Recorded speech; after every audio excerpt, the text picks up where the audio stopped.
Hey, real quick before we get started.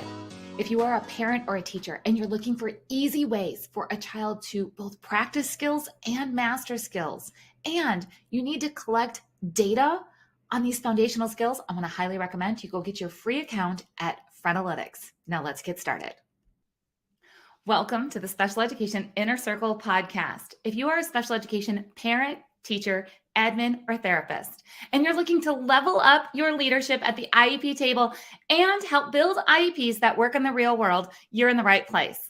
I'm your host, Catherine Witcher, and today we're going to talk about some strategies for collaboration between home and school. You know, in special education, we often have this us versus them mentality of home versus school or school versus home, and it doesn't have to be this way. We absolutely can work together, but that also means sharing part of the workload sometimes, sharing part of the responsibility of ensuring that we are providing an appropriate education that is meeting a child's unique needs, that does prepare them for further education, employment, and independent living. Now, remember, I didn't make those things up.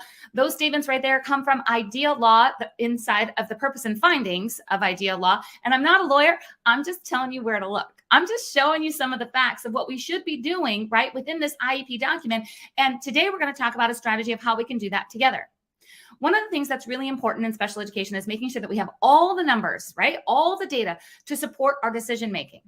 If we don't have the data, if we don't have the facts, we can't make great decisions.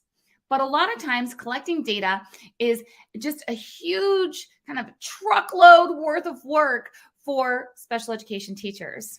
And it falls on them in a way that it eats up a lot of their day. But here's the thing. We need to look at IEP goals of not just having mastery inside of the classroom or even, within the school building, but we have to have the mastery in multiple different environments. That includes home. And that's where parents can help start to collect some data. And we can start sharing information between home and school and collaborate at a whole new level. We can move beyond just having those home to school journals where we talk about, what did a child eat for lunch that day? Although sometimes that's important information to share. But, just going beyond that, those happy and sad faces that go back and forth between home and school every day. Did we have a good day or did we have a not so good day? And really starting to share some true information on skill level, on prompt dependence, on independent mastery of skills. Have you ever heard, a parent or a teacher, right? You guys have this conversation where one person is seeing a child complete a skill and the other person is not. In other words, the teacher says, yes, absolutely. The child can identify all of their colors. And the parent's like, I never see that. Like, I don't see that at home at all. Or vice versa, right? So we have a parent who is at home and they're like, yep, my child can count to 25. And the school's like, no way, we don't see that at all. And there's this disconnect between what the child is doing in one environment versus the other, which means that collecting data together and really communicating on how to collect data can be just critical to making sure the child is supported in all environments in a consistent way and getting the consistent information or instruction or supports that they need so they can reach those next milestones. So there's some, creative ways that we can do this. But before we go any further, I want to make sure that you guys know there's a link underneath here for one of the resources that I'm going to talk about. And that's a resource called Frenalytics. Frenalytics is an amazing tool. And yes, there are free educator accounts, which means that parents, you can go snag those too. Okay, you can go start a free account on Frenalytics. And Frenalytics is a great place to get started in some of these strategies that I'm going to be talking about. So when we are collecting data, we need to first look at the IEP goal and say, how did we commit to collecting information for this goal? If you didn't know this, there's a section in every IEP goal that says how the information is going to be collected. It is critical that you know what that says. As a teacher, it is critical as a parent that you know what that says. So then let's get on the same page of what is being collected and how often are we going to share it? And should we be collecting information on this goal in multiple different environments? Now, collecting information no longer has to be like sticky notes and tally marks, although some of us do still prefer that. That's okay. All right, I get it. No shame in the sticky note, data collection method. But most teachers have upgraded to some type of digital collection of data, or if you haven't upgraded, you're still using the sticky note and then you have to translate it into the digital collection, right? So we need to look for digital systems that are going to work well between home and school for sharing data collection.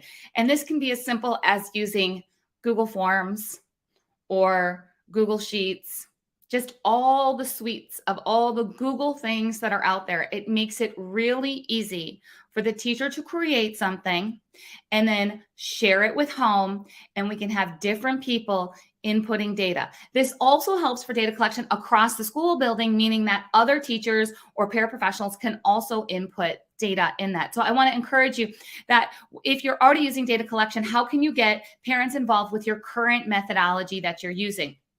Now, I mentioned Friendlytics because Friendlytics is a fantastic program online that I found that is not specific to any curriculum or limited by your tools that you currently have. Friendlytics is a tool in itself to help collect data when it comes to things like identification of words, reading comprehension, and all different basic skill levels that we want to build independence in. It's something that you can absolutely access at home and school. It's something that can be consistent for the child, no matter who the instructor is. And those are the things that we need to start looking at when we're prioritizing what are we going to talk about between home and school and help work together in building the next set of skills.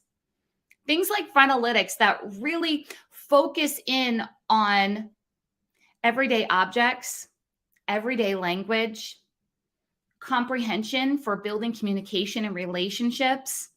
These are key. Collecting meaningful data can truly change a child's IEP outcomes. So I've been in situations where we have asked for, where's the data when it comes to a child's IEP goals? And when I say we have asked, meaning the parent hired me and I was helping them ask the right questions of just, where's this information? So we wanted to know what was going on with the student. And the school had so much information, which a lot of times you hear the opposite, right? You hear like the school didn't have anything. They weren't collecting the information. No, that's not the case here. They had so much information that it actually wasn't meaningful. They had so much information. We're like, how are we going to sort through all of this and then figure out where is the child at? If you're feeling overloaded with information as a teacher, it's time for us to figure out how do we start prioritizing IEPs, the goals, and what information are we collecting? And then how are you going to collaborate at home? Because you know what? Parents, I know you're already sifting through so much information for your child. You're sifting through the doctor's reports, the outside therapy reports, all of the information. And then you have all this other information come from school and it looks like a foreign language. And you're like, I don't even know what all this means. Like, can you please just tell me what is my child doing? So instead of waiting till we get to that point, or maybe we have too much information, instead of waiting till we get to the point where things feel overwhelming when we're sending information from school to home and then we have to spend all this time translating, let's get some collaboration and start talking about collecting this information together. Let's talk about doing some practice skills to collect this information. Let's talk about doing some independent skills and some mastery skills in all different areas. And again, that's where I have fallen in love with Friendlytics, because I looked at this, I was like, man, I would have loved this as a teacher. I'm not in the classroom anymore, but I would totally be using this right now because I know that the parents of my students, they didn't need another worksheet for homework. They didn't need something that wasn't meaningful for their child, but they did need to build independence at home. They needed to feel confident that their child was building mastery in multiple different levels of just skills. They needed to make sure that they could actually see it for their own eyes, that they weren't just trusting that their child was doing something, but they could see it and the child was applying it in different areas.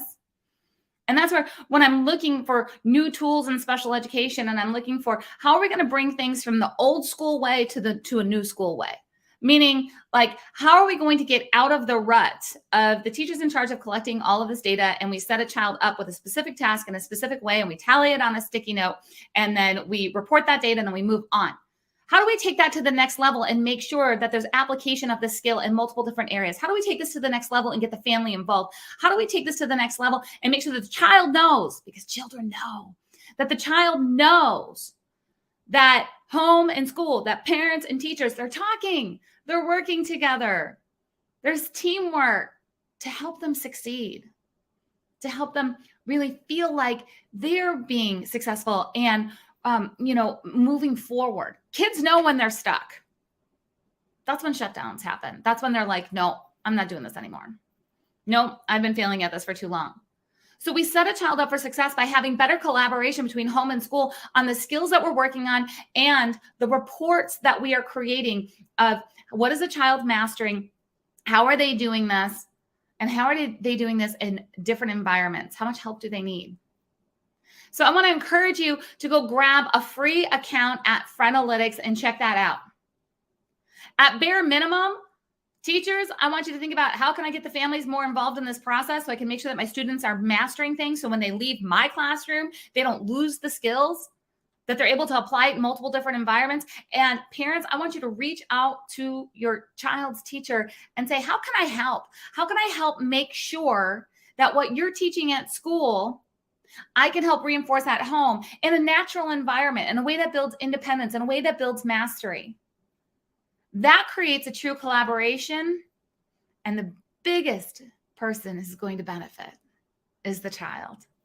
If this was helpful at all, could you please leave a 5-star review on Apple Podcasts, or if you're watching this on Facebook or YouTube, if you could just like, comment, share. Every time you interact, every time you leave a review, it helps more parents and teachers find resources like Friendalytics to get ideas like collaborating together on data collection, so they can help build IEPs that work in the real world and help a child be set up for success long term. I do truly hope to work with you inside of the Master IEP Coach Mentorship. Remember, we have both online programs and in-person conferences. So if you've been looking to level up your leadership and go even further in your role at the IEP table, please go visit masteriepcoach.com and find the training online or in person that works best for you. I'll see you guys next time.